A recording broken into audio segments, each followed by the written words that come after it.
इसमें ऐसे समयदानियों के ही नाम होंगे जो समयदानियों को प्रेरणा देने, प्रशिक्षण देने और उन्हें आवश्यक कार्यों में नियोजित करने की क्षमता रखते हों। उनके माध्यम से क्षेत्रीय समयदानियों की उपयोगिता बढ़ती रहेगी। ऐसे समयदानी जो केंद्रीय प्रतिनिधि के रूप में कार्य करने की क्षमता रखते हैं, लेकिन एक साथ अधिक समय न निकाल पाने के कारण केंद्र को समयदान नहीं दे पाते, उनके थोड़े थोड़े समय का उपयोग क्षेत्रीय कार्यक्रमों के लिए सीधे या केंद्र के सहयोग से किया जा सकेगा। ऐसे समयदानी जो प्रशिक्षक बनने की क्षमता रखते हों, उन्हें केंद्र के सहयोग से कुशल प्रशिक्षक के रूप में विकसित करके क्षेत्रीय प्रशिक्षण कार्यक्रम को प्रभावी बनाया जा सकता है। शिक्षण संस्थाओं, प्रबुद्ध संस्थाओं में मिशन का संदेश देने के लिए बड़ी संख्या में प्रवक्ता चाहिए। समर्थ समयदानियों में जो अच्छे प्रवक्ता हों, उन्हें इसके लिए अल्पकालीन प्रशिक्षण देकर तैयार किया जा सकता है। ऐसे परिजन क्षेत्र में बहुत हैं। उनके सक्रिय होते ही विचार क्रांति का उद्घोष बड़ी तीव्रता से हर क्षेत्र में किया जा सकेगा। स3 के साथ स4 जरूरी। सक्रिय संगठित समूहों को उनकी समन्वय समितियों तथा संयुक्त समन्वय समितियों को जो बड़ी जिम्मेदारियां निभानी हैं, उसके लिए उनके पास समर्थ समयदानी सहयोगी समूह स4 होना ज़रूरी है। वे बड़ी संख्या में परिजनों से संपर्क बनाने, कार्य विस्तार करने, विभिन्न आंदोलनों को गति देने के लिए बड़ी संख्या में समयदानियों को विकसित और नियोजित करने में सफल होंगे। स4 में समर्थ समयदानियों और उनके समर्थ सहयोगियों का सुसंयोग होगा। पहले कहा जा चुका है कि जो लोग बॉस बनकर नेतृत्व करना चाहेंगे, वे सफल नहीं होंगे।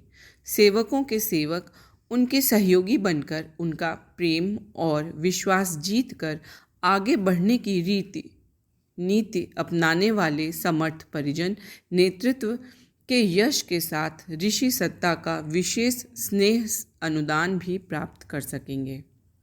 इसलिए समर्थ समयदानियों के साथ तीसरा सहयोगी के रूप में जुड़ना जरूरी है। अच्छे व्यक्ति बहुत समर्थ और भले हो सकते हैं, लेकिन किसी एक व्यक्ति को कभी भी किसी कठिनाई, लाचारी का सामना भी करना पड़ सकता है। समूह बनाकर चलने से परस्पर सहयोग के आधार पर ऐसी कठिनाइयों का निराकरण संभव हो सकता है। इसी के साथ वह दूसरों की विशेषताओं का लाभ लेने देने की भी सुविधा सहज ही बन जाती है। इसलिए अपने संगठन में समयदानियों के नियोजन की जिम्मेदारी सहयोगी भाव से समूह बनाकर चलने वाले समर्थ समयदानियों को सौंपने की रीति नीति अपनाई गई है। युग निर्माण अभियान ऋषि अनुशासन के अनुरूप अपने सृजन सैनिकों की व्यूह रचना बना रहा है। इस व्यूह रचना के साथ ही हर क्षेत्र में अभियान के विकास एवं पुष्टि का क्रम चल पड़ेगा। मिशन के विकसित क्षेत्रों के सहयोग से क्षेत्र में जनहित की नई योजनाओं को लागू किया जा सकेगा। इसी योजना के साथ विकासशील एवं नए क्षेत्रों के विकास की दीर्घकालीन कार्य योजनाओं को विश्वासपूर्वक लागू किया जा सकेगा। कौशल निखारें। उभरते व्यक्तियों को खोजकर उन्हें स्नेह सम्मान देते हुए संगठन का अंग बना लेना एक बड़ी कला है।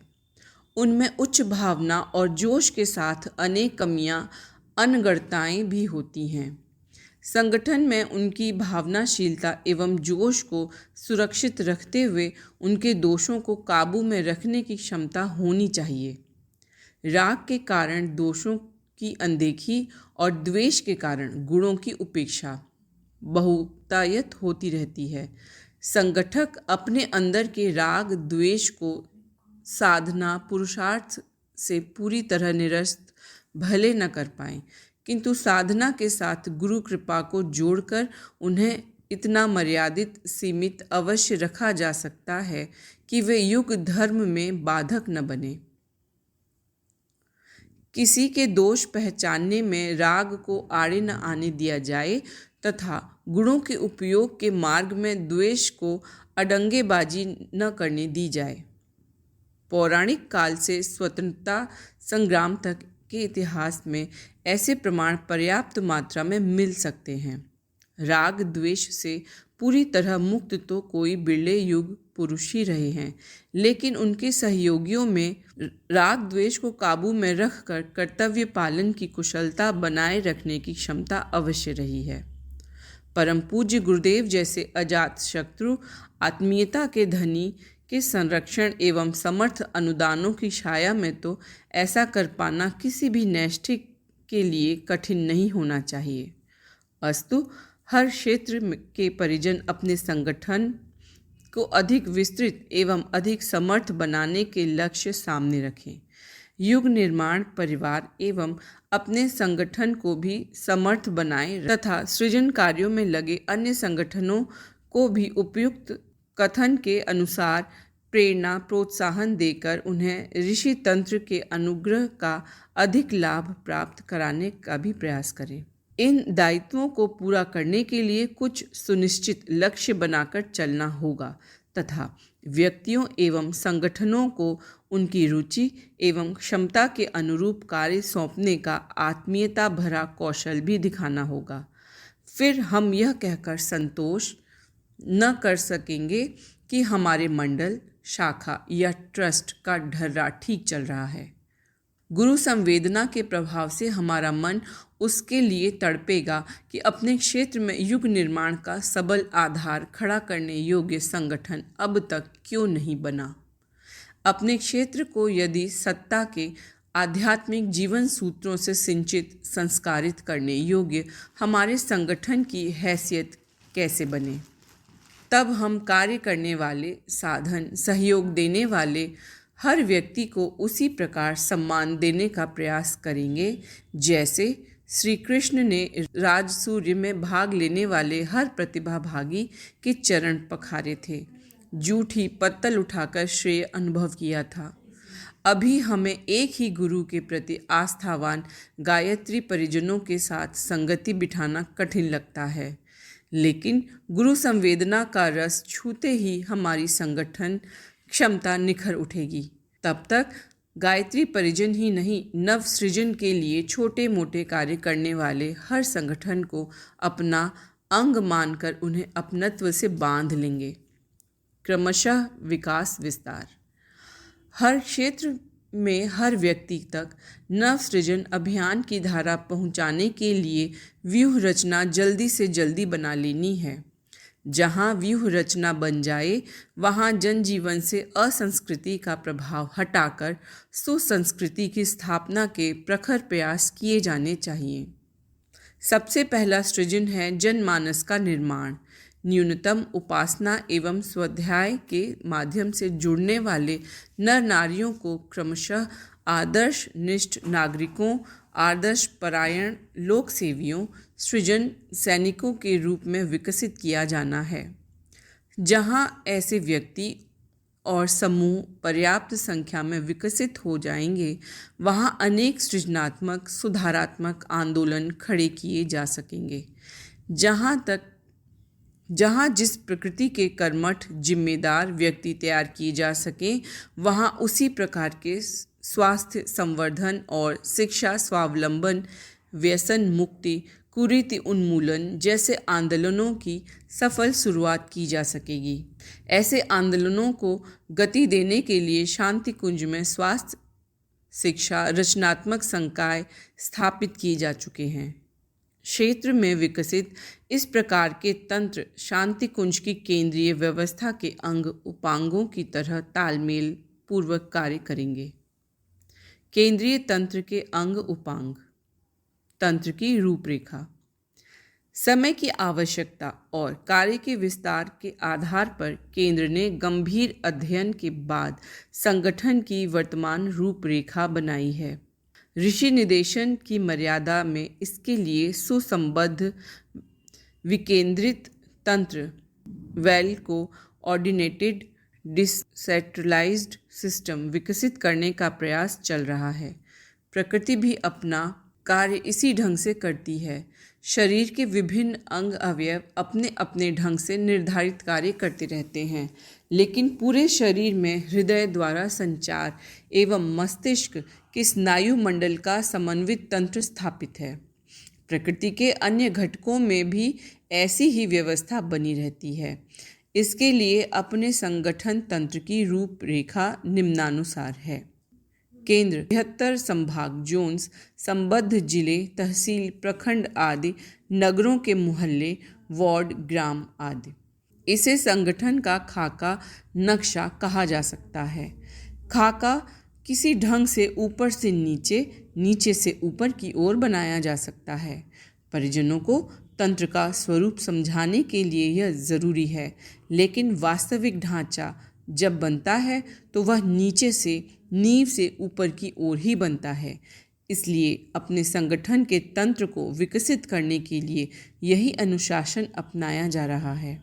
जोन्स, जिलों, प्रखंड आदि के प्रावधान कार्यकर्ताओं को अपने अपने क्षेत्र में परिजनों को, सैनिकों को संगठन की रूपरेखा समझाने की जिम्मेदारी सौंपी जा रही है।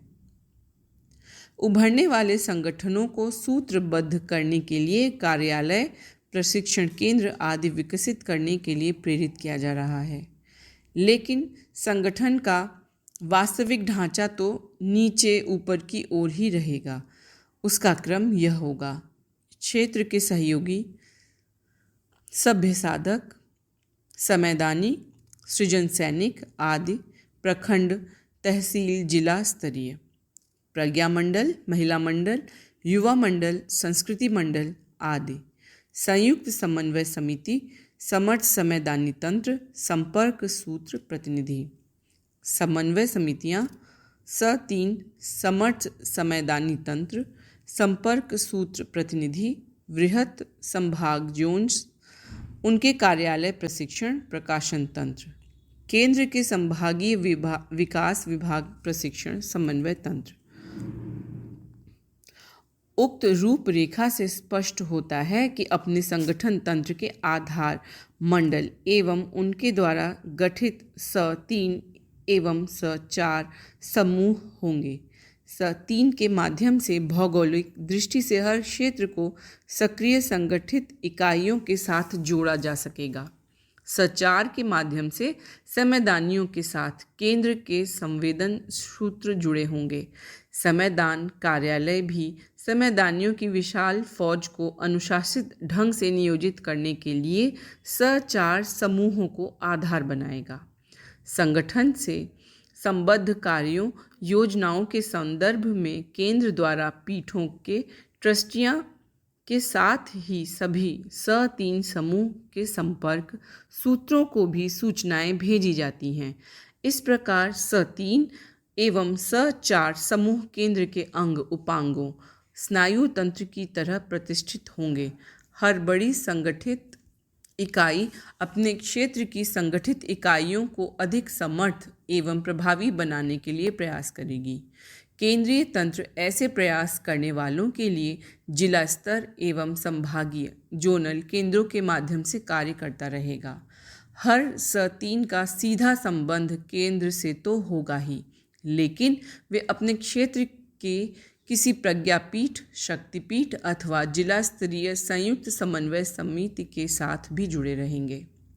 किसी भी प्रज्ञापीठ, शक्तिपीठ से जुड़े स3 की भी एक संशय होगी। यह समिति ट्रस्ट मंडल से भिन्न होगी, किंतु उसमें ट्रस्ट के प्रतिनिधियों को भी रखा जाता है। ट्रस्ट मंडल की मुख्य जिम्मेदारी केवल इतनी होती है कि जनता द्वारा ट्रस्ट को सौंपी गई चल अचल संपत्ति का संरक्षण और नियोजन संतोषजनक ढंग से करें। समन्वय समिति का न्यूनतम कर्तव्य यह होता है कि पूरे क्षेत्र में मिशन अभियान की प्रगति और पुष्टि की समुचित रूपरेखा बने और क्रियान्वित हो। क्षेत्र को आध्यात्मिक ऊर्जा से संपन्न बनाने के लिए अपने तंत्र को स्वावलंबी एवं सक्षम बनाएं। हर प्रज्ञापीठ शक्तिपीठ पर भी एक कार्यालय होना चाहिए। पीठ से संबद्ध हर संगठित समूह के प्रगति विस्तार के आंकड़े वहाँ होने चाहिए। स3 के साथ कितने मंडल जुड़े हैं, प्रत्येक मंडल के निर्धारित रिकॉर्ड की संक्षिप्त जानकारी वहाँ रहे। समय समय पर होने वाले परिवर्तनों के आधार पर रिकॉर्ड में संशोधन किया जाता रहे।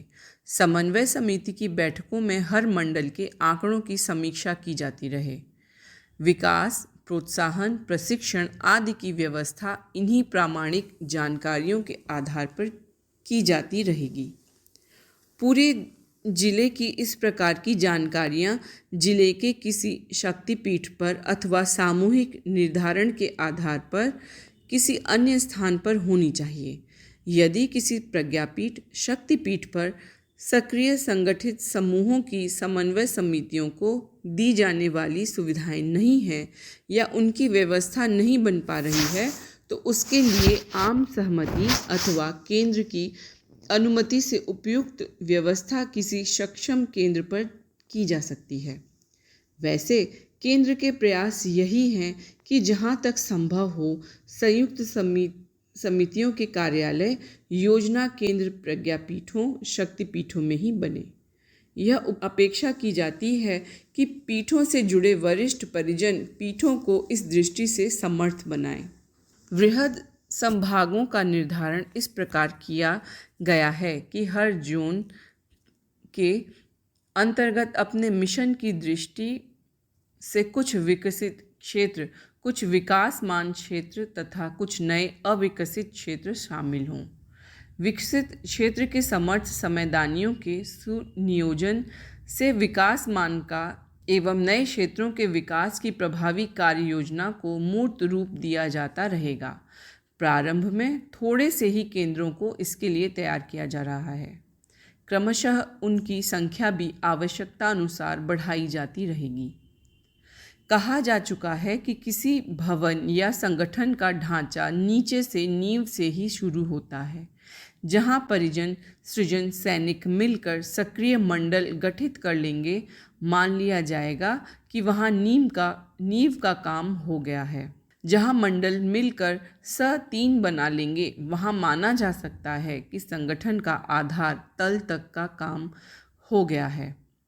जहां प्रखंड तहसील स्तरीय संयुक्त समन्वय समितियों का संतोषजनक स्वरूप बन गया, वहां भवन के स्तंभ उभार आने जैसी स्थिति मानी जा सकती है। जहां स्तंभ स्तर के प्रतिनिधियों के संयोग से जिला स्तरीय संगठन उभरा, वहां माना जा सकता है कि स्तंभों को परस्पर बांधने संयुक्त बल देने वाले बीम बन गए। इसके ऊपर जोन्स की छत युग निर्माण के समर्थ प्रयोगों के शिखर जैसे शिखरों का भार डाला जा सकता है। यह सारे कार्य अपने मैं को हम समर्पित करने वाले ऋषि पुत्रों अग्रदूतों के साधनात्मक पुरुषार्थ एवं कौशल से ही संभव होगा। ऋषि तंत्र इसके लिए समुचित स्नेह, आशीर्वाद और शक्ति के अनुदान देने को संबंध हैं। इन उच्च स्तरीय अनुदानों को पाने में वही साधक सफल हो सकेंगे जो व्यक्तित्व को परिष्कृत करने और संगठन को सशक्त बनाने की युग साधना में सारे पूर्वाग्रह छोड़कर पूरी निष्ठा से जूझ पड़ेंगे। विश्वास है कि युग सैनिक युग ऋषि द्वारा पेश की गई इस कटौती पर भी खरे उतरेंगे और अद्भुत श्रेय सौभाग्य के पात्र होंगे। साप्ताहिक गोष्ठी महत्व और कार्यविधि। प्रज्ञा महिला मंडलों के लिए साप्ताहिक सत्संग संगोष्ठी का क्रम चलाना अनिवार्य रखा गया है। इसके 3 चरण हैं। पहला सामूहिक उपासना, दूसरा सामूहिक स्वाध्याय सत्संग, तीसरा प्रगति की समीक्षा एवं अगले चरणों का निर्धारण। इन सभी का अपना अपना असाधारण महत्व है। सामूहिक उपासना से साधकों के मन एक होते हैं, जिससे आत्मीयता बढ़ती है तथा संकीर्ण स्वार्थों से ऊपर उठकर इच्छाओं आकांक्षाओं में सामूहिक हिम के भाव बढ़ने लगते हैं। देव परिवारों के विकास के लिए ऐसा होना अनिवार्य है। इससे श्रद्धा विकसित होती है। सामूहिक स्वाध्याय सत्संग से विचारों में एक रूपता आती है।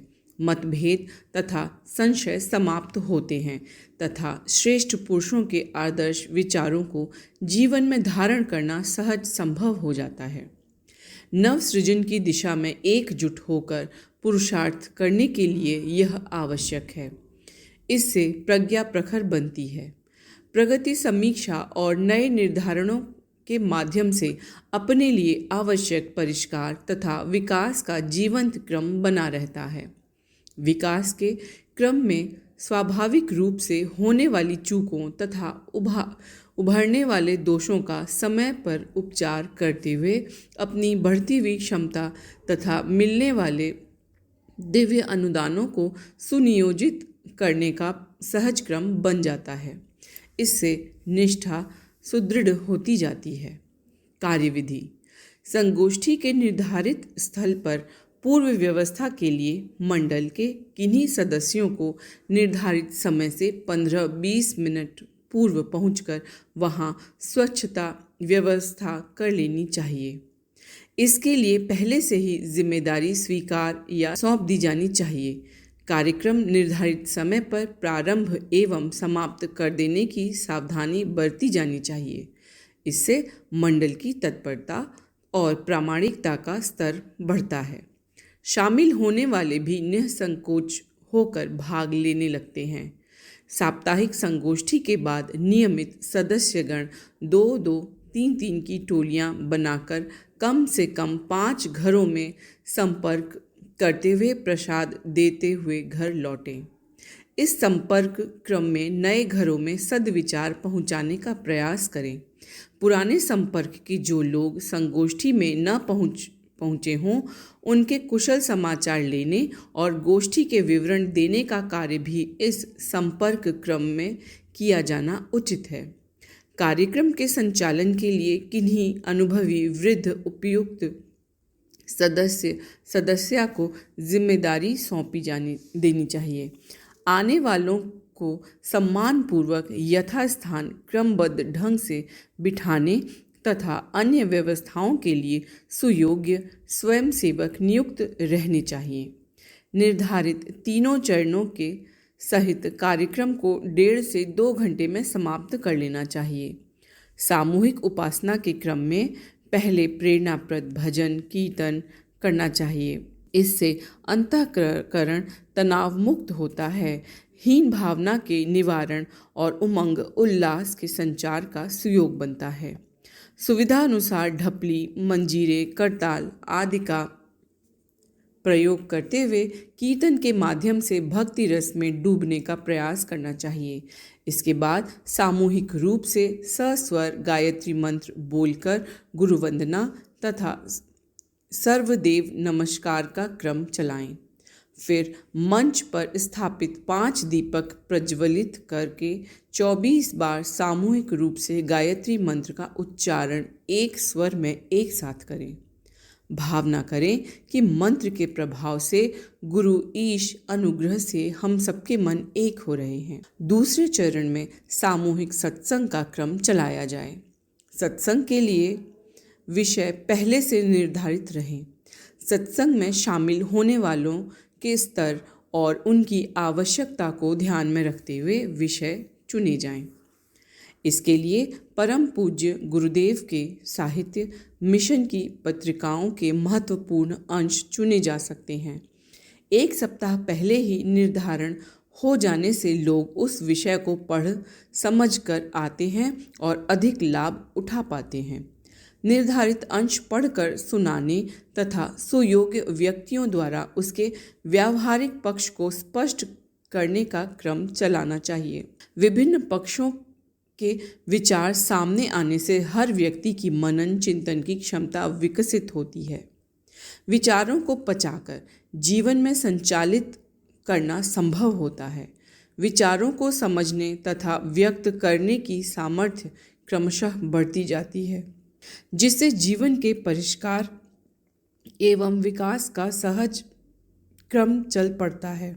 मंत्र पूरे होने पर 15 मिनट मौन मानसिक जप करें। भावना करें कि हम सबकी सद्भावना संयुक्त होकर मनुष्य मात्र के लिए उज्जवल भविष्य का भविष्य की संरचना में ऋषि सत्ता के प्रयासों के साथ जुड़ रही है। युग शक्ति का संचार हम सबके अंदर हो रहा है। समय पूरा होने पर संचालनकर्ता द्वारा सस्वर गायत्री मंत्र बोला जाए। सब साथ दें। भावना करें कि हम सब दिव्य अनुदान पाकर दिव्य संरक्षण में युग धर्म निर्वाह के लिए तैयार हो गए हैं। अंत में अगले सप्ताह के लिए सूचनाएं देकर शांति पाठ एवं प्रसाद वितरण के साथ समापन किया जाना चाहिए। प्रगति समीक्षा। सत्संग के बाद व्यक्तिगत एवं टोलीगत स्तर पर स्वीकार किए गए उत्तरदायित्वों की प्रगति समीक्षा की जानी चाहिए। जिनका समयदान और जनसंपर्क का क्रम ठीक चल रहा है, उनकी सराहना करते तथा चूकने वालों को प्रोत्साहन सहयोग देकर आगे बढ़ाने का क्रम बनाया जाए। साधना एवं सेवा कार्यों में जो कठिनाइयाँ आती हों, उनके समाधान खोजें। सुझाव दिए जाने चाहिए। घर घर संपर्क करने एवं संस्कार आदि घरेलू कार्यक्रम संपन्न कराने के लिए समयदानी व्यक्तियों टोलियों की जिम्मेदारी सौंपी जानी चाहिए। सामने आए कार्यों के अनुरूप नए चरण निर्धारित किए जाने चाहिए।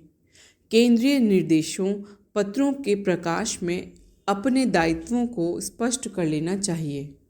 जैसे साप्ताहिक सत्संग संगोष्ठियों में नियमित रूप से शामिल होना तथा प्रति सप्ताह लगभग 40-50 घरों में जन संपर्क करके उन्हें देव संस्कृति के सूत्रों के प्रति जागरूक बनाना। उनकी मानसिकता के अनुसार उन्हें पूज्य गुरुदेव के विचारों तथा कार्यक्रमों से जोड़ते रहना। संपर्क में आए समर्थ सहयोगी व्यक्तियों में से नैष्ठिक समयदानी युग सैनिक निकालते रहना। उनकी आस्था पुष्ट करते हुए उन्हें प्रशिक्षित करके कार्यक्रमों को चलाने की जिम्मेदारी संभालने योग्य बनाना। समयदानियों की नैष्ठिक सदस्यों की संख्या बढ़ने पर उनके माध्यम से नए मंडल खड़े करना। उन्हें समर्थ एवं स्वावलंबी बना देना। नए क्षेत्रों में नवजागरण अभियान फैलाना तथा नए रचनात्मक कार्यों का सिलसिला चलने के प्रयास करना। पीठों को समर्थ प्रमाणिक बनाएं। पूज्य गुरुदेव नव सृजन की ईश्वरीय योजना को धरती पर व्यावहारिक रूप देने हेतु अवतरित हुए। तप बल से युग शक्ति का प्रवाह जागृत किया और इसे जन जन तक पहुंचाने की व्यवस्था बनाई। नर नारी युग शक्ति के प्रवाह से जुड़ने लगे। युग सैनिकों युग साधकों की संख्या बढ़ने लगी। जगह जगह उनके छोटे छोटे संगठन भी उभरने लगे। युग शक्ति की जागृत धारा से जुड़ने के लिए जन जन के मनों में उत्साह उभरने लगा। तब आवश्यकता अनुभव हुई सृजन साधकों सृजन सैनिकों को सुसंगठित करके युग सृजन अभियान की प्रामाणिक व्यूह रचना बनाई जाए। इसके लिए जगह जगह ऐसे अपने स्थलों की ज़रूरत अनुभव हुई जहां युग शक्ति का तीर्थ जैसा जीवंत प्रवाह अनुभव किया जा सके। जन सामान्य बिना भेदभाव के युग साधना एवं युग धर्म संबंधी मार्गदर्शन पा सकें। वहाँ से संस्कारित आध्यात्मिक वातावरण में साधना करके आत्मोत्कर्ष और आत्म शांति की दिशा में प्रगति कर सकें। सृजन साधक सृजन सैनिक सुविधापूर्वक मिल बैठ सकें। सामूहिक साधना एवं प्रशिक्षण क्रम चलाकर अपनी संख्या और योग्यता बढ़ाते रह सकें। युग साहित्य के स्वाध्याय प्रचार प्रसार धर्म तंत्र से लोक शिक्षण की गतिविधियां संचालित की जा सकें। सृजन सैनिकों की छावनी की तरह उसे विकसित और प्रयुक्त किया जा सके। क्षेत्र में विकास की संभावनाओं का अध्ययन करके वहां की आवश्यकताओं की पूर्ति के लिए समयदानियों के प्रशिक्षण नियोजन का प्रखर एवं प्रामाणिक क्रम चलाया जा सके। सृजन सैनिकों की संख्या एवं योग्यता बढ़ाते हुए बौद्धिक, नैतिक एवं सामाजिक क्रांतिकारियों से संबंधित विविध आंदोलनों को गतिशील किया जा सके। उक्त सभी आवश्यकताओं की पूर्ति के लिए उन्होंने शक्तिपीठों, प्रज्ञापीठों की योजना लागू की। ऋषि तंत्र द्वारा जगत सूक्ष्म प्रवाह को प्रत्यक्ष रूप देने के लिए स्थूल तंत्र विकसित करने की नीति समझाई गई। उसे लागू करने के लिए परिजनों को प्रेरित किया गया। उन्होंने कहा, मैं पीठों को मात्र पूजा स्थलों, उपासना स्थलों तक ही सीमित रखने के पक्ष में नहीं हूँ। उन्हें आध्यात्मिक ऊर्जा के समर्थ केंद्र एवं सृजन सैनिकों की समर्थ छावनियों के रूप में विकसित किया जाना है। यह कार्य भवन बनाने या मूर्तियां स्थापित करने भर से नहीं होगा। इसके लिए तो युग धर्म के लिए संकल्पित आध्यात्मिक ऊर्जा संपन्न प्राणवानों का ध्रुवीकरण और सुनियोजन करना होगा।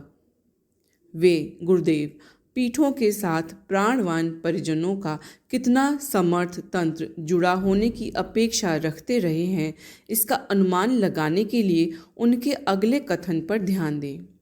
उन्होंने कहा कि अपने समय में इस उद्देश्य की पूर्ति के लिए आदि शंकराचार्य ने 4 शंकर पीठ स्थापित किए थे। मैं 24 पीठ स्थापित करूँगा। स्पष्ट है कि उनके अनुसार पीठों को भारत की कुल आबादी के 24वें भाग 4 करोड़ से अधिक को दिशा देने, अर्जित करने में समर्थ होना चाहिए। प्रज्ञापीठों, शक्तिपीठों के नाम पर स्वतंत्र भवनों की संख्या तो 2400 से भी अधिक हो चुकी है, किंतु देखना यह है कि उनमें से कितनों को युग ऋषि की आकांक्षा के अनुरूप प्रामाणिक एवं क्षमता संपन्न बनाया जा सकता है। साधना, संगठन, सशक्तिकरण अभियान के अंतर्गत यदि देश में कम से कम 24 से 108 के बीच समर्थ पीठों को विकसित किया जा सके तो प्रगति को संतोषजनक कहा जा सकेगा। इस अभियान के अंतर्गत संगठन बनाने का प्रयास भी किया जा रहा है। पीठों को संगठन की इस व्यूह रचना के महत्वपूर्ण केंद्रों के रूप में विकसित होना चाहिए। क्रम व्यवस्था समझें, अपनाएं। पीठों से जुड़े मूर्धन्यों, ट्रस्टियों, वरिष्ठ परिजनों को अपनी प्रतिष्ठा का प्रश्न बनाकर पीठों को ऋषि अनुशासन और केंद्रीय व्यवस्था के अनुरूप समर्थ और प्रामाणिक बनाने के लिए प्रयास करना चाहिए। पीठों को 2 प्रकार की समानांतर धाराओं का अनुपालन, 2 प्रकार के दायित्वों का निर्वाह करना जरूरी है। वे हैं, प्रथम, नैतिक दायित्व। इसके अंतर्गत वे सारी जिम्मेदारियां आती हैं जिन्हें पूरा करने की अपेक्षा गुरु सत्ता ने की है। इन्हें पूरा करना 2-4 व्यक्तियों के बूते की बात नहीं है। इसके लिए तो क्षेत्र के सभी नैष्ठिकों की सुसंगठित शक्ति और तालमेल युक्त प्रयासों की ज़रूरत होती है। जिस तरह भिन्न भिन्न प्रवृत्तियों वाली देव शक्तियों के एकीकरण से दुर्गा शक्ति विकसित हुई थी, उसी प्रकार भिन्न भिन्न प्रवृत्तियों वाले नैष्ठिकों की संयुक्त शक्ति के सहारे युग शक्ति का प्रभाव उभरेगा। युग संधि की इस महत्वपूर्ण वेला में यह सब करना उच्च स्तरीय जीवन साधना का महत्वपूर्ण अंग माना जाएगा। द्वितीय, कानूनी दायित्व। नैष्ठिक सृजन सैनिकों, अग्रदूतों को कार्य करने की सुविधा प्रदान करने के लिए निर्मित पीठों के साथ चल अचल संपत्ति का जुड़ना स्वाभाविक है। सरकारी नियमों के अनुसार ऐसी सार्वजनिक संपत्ति की देखभाल, रखरखाव की जिम्मेदारी कुछ विश्वास पात्र लोगों को सौंपी जाती है, जिन्हें न्यासी कहा जाता है। इन ट्रस्टियों का दायित्व बनता है कि वे कानूनी मर्यादाओं का पालन करते हुए संस्थान की चल अचल संपत्ति का प्रामाणिक और पारदर्शी हिसाब किताब रखें। इसी के साथ नैतिक दायित्व पूरा करने वाले नैष्ठिकों को सम्मानपूर्वक कार्य करने की सुविधाएं जुटाने का प्रयास करें। कानूनी दायित्वों को पूरा करने के लिए कानूनी मार्गदर्शिका ट्रस्ट के प्रबंध एवं कानून केंद्र द्वारा प्रकाशित की जा चुकी है। सुयोग्य व्यक्तियों के सहयोग से उसका अध्ययन करते हुए केंद्र के साथ परामर्श का क्रम बनाए रखकर उनका अनुपालन भली प्रकार क्रिया कराया जा सकता है। महत्वपूर्ण होते हुए भी यह काम सीमित है और थोड़े प्रयासों से भी सध सकता है। नैतिक दायित्वों का अनुपालन इस अभियान का प्राण है। इन दायित्वों के क्षेत्र का विस्तार भी बहुत है। इसके प्रति अधिक जागरूकता, तत्परता तथा बेहतर तालमेल भरे प्रयासों की ज़रूरत है।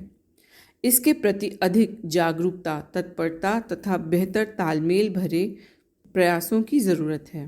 क्षेत्रीय सृजन सैनिकों की संगठित इकाइयों को पीठों के साथ जोड़कर ही इन दायित्वों का निर्वाह किया जाना संभव है। पूज्य गुरुदेव ने कहा कि पीठों का मूल्यांकन इनके भवनों की विशालता तथा मूर्तियों की भव्यता से नहीं, उनके द्वारा निभाए जाने वाले नैतिक दायित्वों के आधार पर ही किया जा सकता है।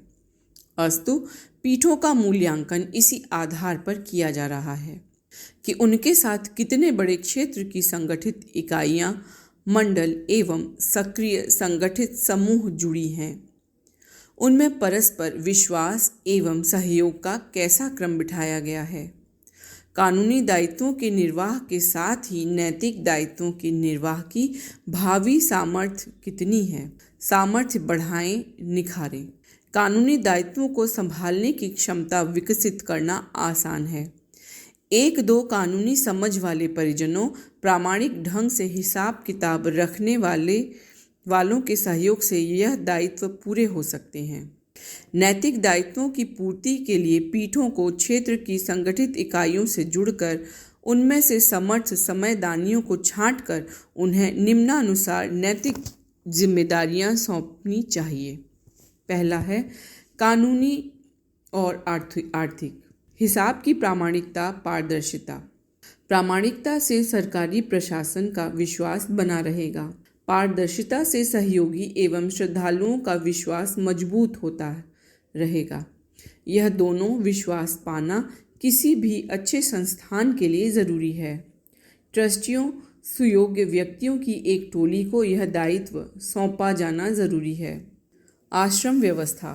पीठ का सूक्ष्म एवं स्थूल वातावरण, कहाँ कहाँ मिशन का प्रकाश पहुँचा, कहाँ पहुँचाना है, कहाँ कहाँ संगठन बने, कहाँ बनने हैं, संगठनों की सक्रियता और प्रभाव में वृद्धि कैसी हो, कितने समयदानी अंशदानी हैं, उनके समय साधनों के नियोजन की उनकी संख्या तथा योग्यता बढ़ाने की क्या व्यवस्था बने।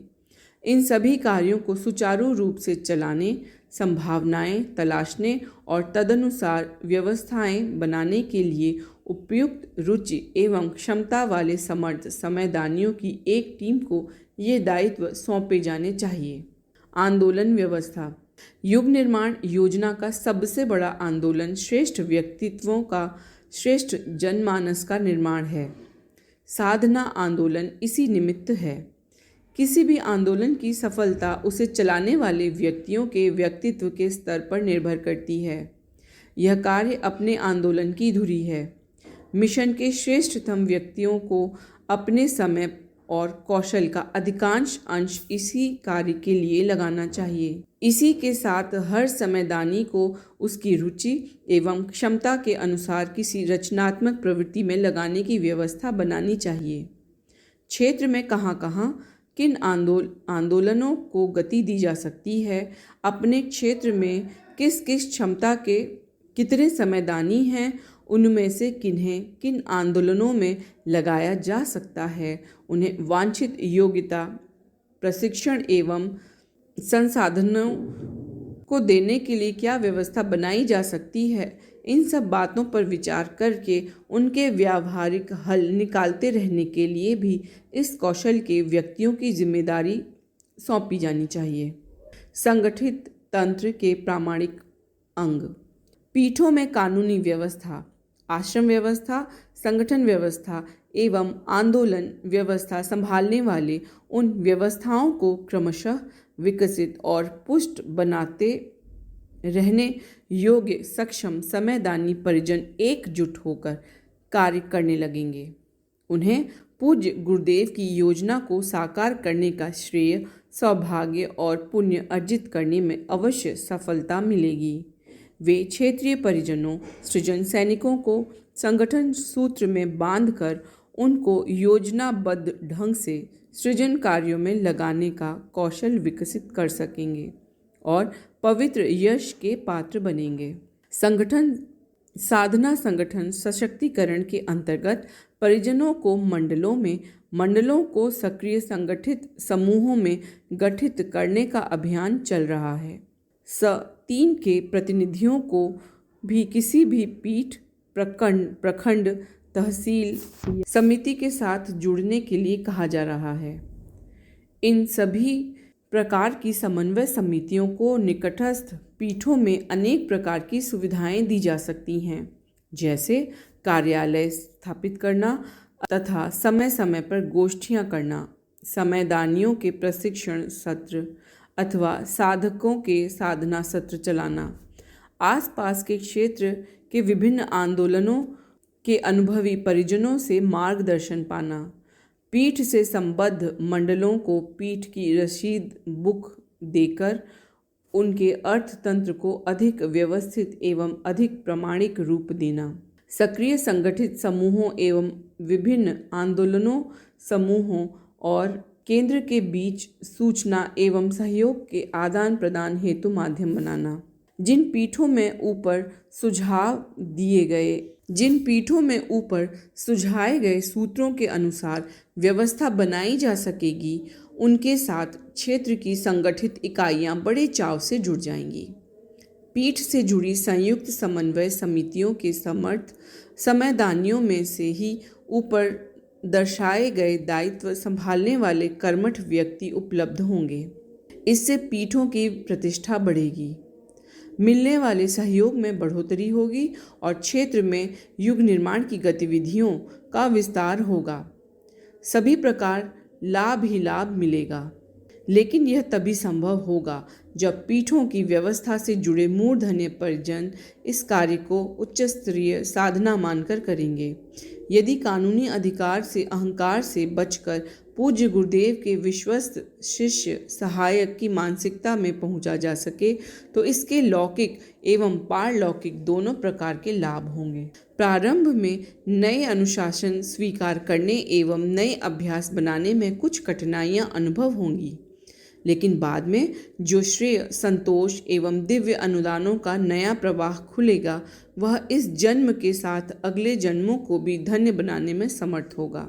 केंद्र से ऐसी व्यवस्थाएं बनाई जा रही हैं जो पीठें, पूजा स्थली या गायत्री साधना के प्रचार केंद्र से आगे बढ़कर ऋषि संकल्प के अनुरूप प्रज्ञापीठ, शक्तिपीठ की जिम्मेदारियां संभालने को तत्पर हों।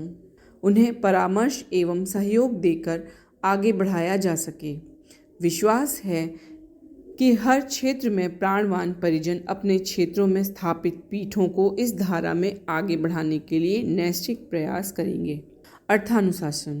पूज्य गुरुदेव ने अपने अभियान की अर्थव्यवस्था साधकों, सहयोगियों के श्रद्धा भरे अंशदान से चलाने की रीति नीति निर्धारित की है। इसके लिए वे कहते रहे हैं कि हर साधक सहयोगी दैव प्रयोजनों के लिए कम से कम आधी रोटी या आधे कम चाय जितना अंशदान अन्न या नगद रूप से अवश्य करें। सामर्थ्य और भावनानुसार अधिक अंशदान देने के लिए सबको छूट है। पूज्य गुरुदेव चाहते रहे हैं कि अपने संगठन की छवि समाज के सामने देवता दाता की ही रहे, याचक की नहीं। अपनी श्रद्धा से हम जो अंशदान निकालें उसी को एकत्रित करके पूरी ईमानदारी और भरपूर कौशल के साथ उसे खर्च करें। इस क्रम में भी भीतर से ईमानदार और बाहर से प्रामाणिक बने रहना आवश्यक है।